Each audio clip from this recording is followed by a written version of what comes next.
What's going on, everyone? Is Rebecca again with it. In today's video, we're going to be talking about the Baltimore Orioles and where I kind of see this team for next season. So obviously the Baltimore Orioles had a historic season, 101 wins and 61 losses in the AL East, obviously able to win that division. They have an unfortunate postseason run though, losing to the Texas Rangers in that ALDS 3-0. They obviously did pass with the first round bye, overall ending the season like that. Obviously losing the world champions, that is what it is. You can take that into consideration. I did think the winner of that series would win the World Series in my opinion, so Baltimore won it. I would have had them going all the way, but unfortunately for the squad, it's kind of an interesting season because I do think they were that good to win the World Series.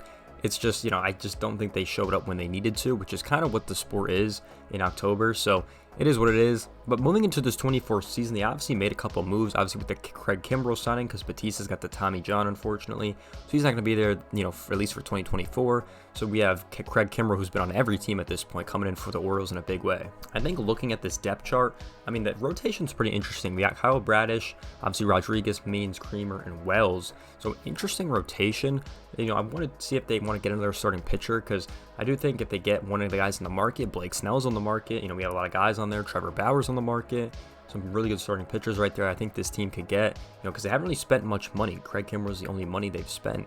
So it's actually pretty interesting to look at that, at least from this perspective. So I would like them to pick up a starting pitcher. I could think that would make this team really solid and really elite. But even if they don't, I do think they're still a good team. The bullpen's really solid. And even looking at this bullpen, you now have Craig Kimbrel on this bullpen. You have Cano, you have Tate. DL Hall is still a really solid pitcher. These guys were really good during the season, and I kind of expect that to continue. Now when we actually look at the positions on this squad, it gets a little bit interesting. The only thing that's solid right now is the catcher spot in the outfield. The infield is really interesting. So catcher, we obviously know Adley Rutschman is going to play there, right? The outfield is pretty much what you expect with Austin Hayes, Kershaw, O'Hearn, and Mullins. That's going to round out your outfield. Also, Anthony Santander could also play the outfield. So you have about 4 to 5 outfielders you could play out there. It's just going to be who they're going to choose. In my opinion, I would put Austin Hayes, I would put Mullins, and probably Santander. O'Hearn is definitely a solid piece, but I don't know if he would DH or Santander would DH. I think one of those guys should DH. I'll say that, but then looking at the infield gets really interesting, with the first base options. Ryan Mountcastle should play first base, but Anthony Santander could also play first base. O'Hearn could play first base. And then second base, we have Westberg, who will probably start there. Third base and shortstop with Henderson and Mateo. Urias could also play first, second, and third. So a lot of options on the table. And you have Jackson Holloway coming up, who's probably going to play short because that's where he plays. But he could also play second base. There's a lot of moving parts to this infield that they're going to use. I could see this, squad having like 100 different lineups, which is pretty normal nowadays.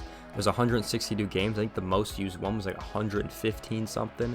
It was kind of crazy. So the Orioles squad, I could see having an insane amount of lineups this season just because they have so many great, talented players in all different positions. So I think we could see that this season from this squad, and it's going to be interesting where the pieces are going to fall in place and who's kind of going to be picking up the slack and who's going to be playing well. Because I do think they could trade one of these guys if they really want to get a good pitcher or good player back. That is a scary idea, to trade one of your really good, talented prospects to another team. But that's going to be interesting heading into next season, and obviously I think this team's going to win the division again.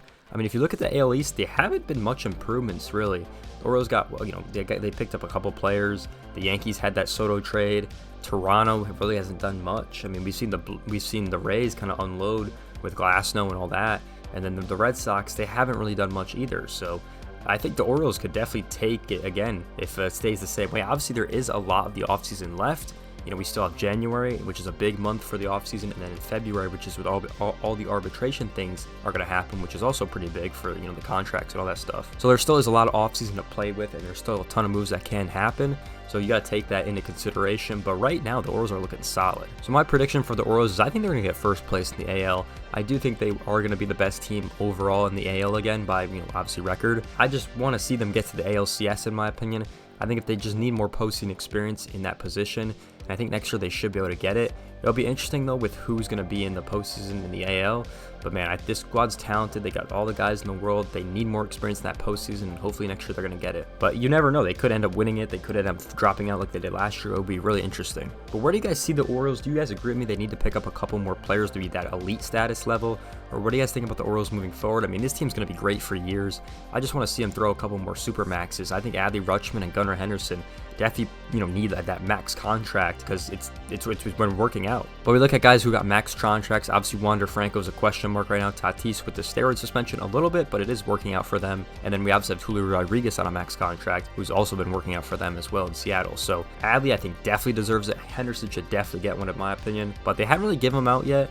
Like, it's another situation like Bobby Witt Jr. I think he definitely deserves a supermax from the Royals, but they're just waiting more time. It's going to only be more expensive, so it is what it is. That's my opinion on this Orioles squad. What do you guys think in the comment section below? If you guys do enjoy these videos, make sure you guys like, comment, subscribe. There will be more on the way, and I'll see you guys in the next one. Peace out, everyone.